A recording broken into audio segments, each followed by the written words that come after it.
ശ്രീ വിജയകുമാർ, സിനിമയുടെ സക്സസിന് താരമൂല്യം ഒരു ഫാക്ടറാണോ? ഒരിക്കലുമല്ല. ഇന്നത്തെ കണ്ടീഷനിൽ ഒരിക്കലുമല്ല. കാര്യം കഴിഞ്ഞ വർഷം തന്നെ നമുക്കറിയാം, ഇറങ്ങിയ ടോട്ടൽ ചിത്രങ്ങളിൽ 10% 11% വിജയിച്ച ചിത്രങ്ങൾ എടുത്ത് നോക്കി കഴിഞ്ഞാൽ ഒരു ചിത്രത്തിൽ പോലും താരസാന്നിധ്യം ഉണ്ടായിരുന്നില്ല.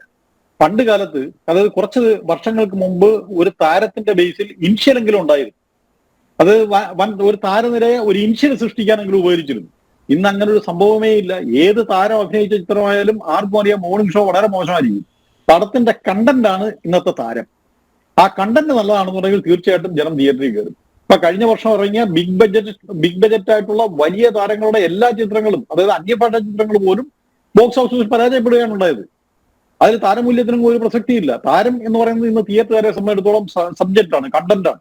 പിന്നെ ഇന്ന് ഈ താരമൂല്യം ഉള്ളവർ പോലും ചിന്തിക്കാനുള്ള ഒരു കാര്യം, ഈ താരത്തിന് എങ്ങനെ മൂല്യം ഉണ്ടായി, എവിടുന്ന് മൂല്യം ഉണ്ടായി?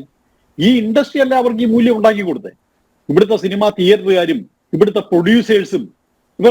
പ്രൊഡ്യൂസേഴ്സിലെ ഇവരുടെ ആദ്യ കാലഘട്ടങ്ങളെ പറ്റി അവരെന്താ ആലോചിക്കാത്ത? അവർക്ക് എങ്ങനെ ഈ ഓരോ താരത്തിനും എങ്ങനെ മൂല്യം ഉണ്ടായി?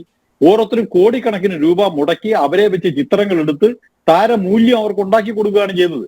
അതായത് തിയേറ്ററുകാരനും പ്രേക്ഷകരും പ്രൊഡ്യൂസറും കൂടെ ചേർന്നാണ് ഈ മൂല്യം അവർക്ക് ഉണ്ടാക്കി കൊടുക്കുന്നത്. ആ മൂല്യം ഉണ്ടായി കഴിയുമ്പോൾ പിന്നെ ഇൻഡസ്ട്രിയെ മറന്നുകൊണ്ടുള്ള ഒരു പ്രവൃത്തി ഒരിക്കലും നമുക്ക് അംഗീകരിക്കാനാവും. അതൊരിക്കലും പാടില്ല അവരുടെ സൈഡിൽ.